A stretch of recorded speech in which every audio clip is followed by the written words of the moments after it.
Okay, Assalamualaikum and hi guys. We continue with motion in 2 dimension. Our next topic after we learn motion in 1 dimension. Okay, what's the difference between 1 dimension and 2 dimension? 1 dimension, for example, we already did before, right? The object move in x-axis, right?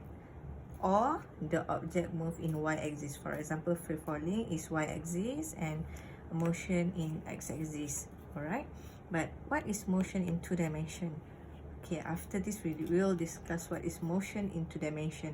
Okay, simple way that motion in 2 dimension is a motion means movement in 2 dimension means two component involved in 2 component. For example, you throw a ball. Okay, for example, you kick the ball towards the goal. It contains x and y direction if the ball goes in on the field. Okay, so we move to the next.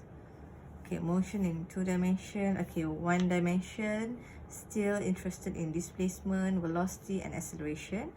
2 dimension also relate with the velocity and acceleration, but we call as position for displacement because there will be 2 displacement.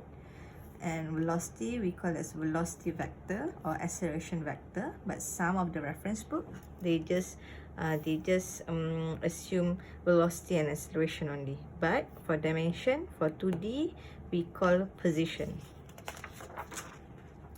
Okay, this is position, or we call as displacement vector for 2 dimension. What does it mean is, for example, here is the first displacement or the shortest way, the first one, the initial R I, position initial.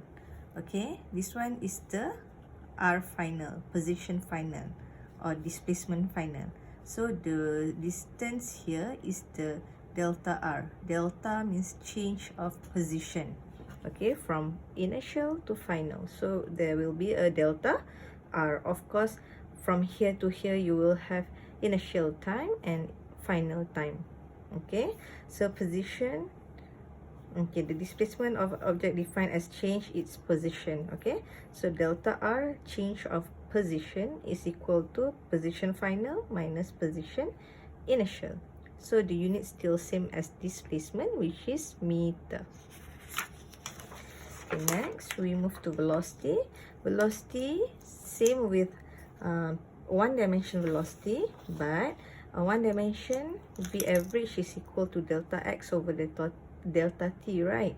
So for velocity for 2 dimension, of course you will relate with the position, which is delta r. Okay, so unit for velocity is still meter per second. Unit are all same. Okay, there also will be a instantaneous velocity vector, still differentiate like instantaneous in 1 dimension. Okay, for acceleration, average acceleration, how to calculate? Same as in 1 dimension, which is average acceleration is equal to delta V or V final minus V initial. If you expand over T final minus T initial. So the unit is still same, which is meter per second squared. Instantaneous acceleration also you have to differentiate velocity, but if you are given position, so acceleration is equal to d squared r over dt squared, means you have to differentiate twice. Okay, before this, instantaneous acceleration for 1 dimension is d squared x, right? X means displacement. Now we replace with r, position. Okay, this is what the motion in 2 dimension we call as projectile motion. Okay, an object thrown into the air we call as projectile motion. For example, you throw a ball here and go down on the surface, so we call as 2 dimension motion because it relates with x-axis and y-axis. Okay, there will be two assumption for projectile motion. the free fall acceleration g is constant over the range of motion. Means the g here are all same, the gravity here are all same, which is 9.81, and is directed downward, and of course gravity is directed downward, right? Okay, second, ignore the effect of air resistance. Of course, if there's a motion, of course there will be air, wind.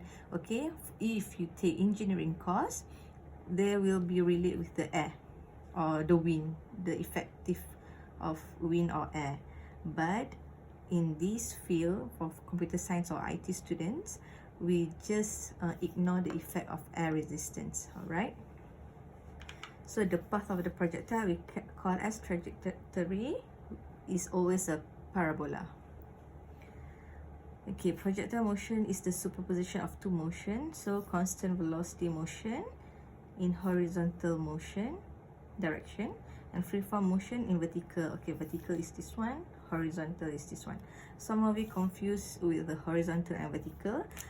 Just to make sure that you know that vertical is start from V, so it's y-axis. So at y-axis, okay? If horizontal, in x-axis. Okay, now we learn how to calculate the motion calculation. So you have here x and y. So here will be theta. Of course, there will be an angle if you move the object in the air. Okay, so here will be your what? V initial, or you will use as u. U and V initial are same, so it depends on you which one is easier for you, but this one are all same. Sometimes in the book they will use V naught. Also initial velocity. All right, so here is your V and here is your ux. Here will be your u, y. So you to find ux is equal to u cos theta, right? Because theta at x-axis, so you use cos. For uy, u sin theta, because there's no angle at y-axis, right? Okay, to calculate horizontal range, you have to use this equation. R is horizontal range is equal to uxt. Ux means for x component. Ux is this one, u cos theta. So expand, you will get this one, t. Okay, actually this equation is from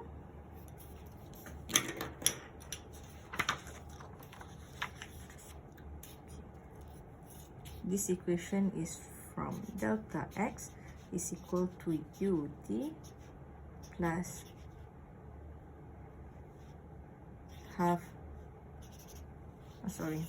delta x is equal to ut plus half at squared. This one for x-axis. For y-axis is delta y is equal to ut minus half gt squared. Actually, you can use that for kinematic equation, but this one we relate with the projectile motion. It's easier because you have gravity and acceleration. But remember, for x component, okay, for horizontal range, right, we replace as horizontal range is equal, is this one is ux, so ux is u cos theta t. Okay, because at x component the angle is here, that's why you use cos. Ax, what is ax here? Because horizontal range, the full motion here, right? What is your ax here? The maximum height, ax is equal to 0. Gravity is the highest at this top point. Okay, that's why ax is equal to 0. That's why if 0 times these two, we'll get 0. That's why plus 0. This is the equation. Okay. Okay, this one for horizontal range.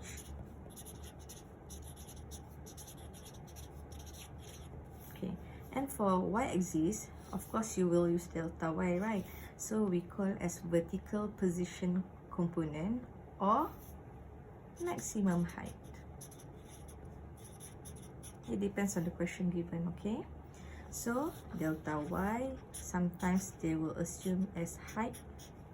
is equal to, what u is this? Uy, right?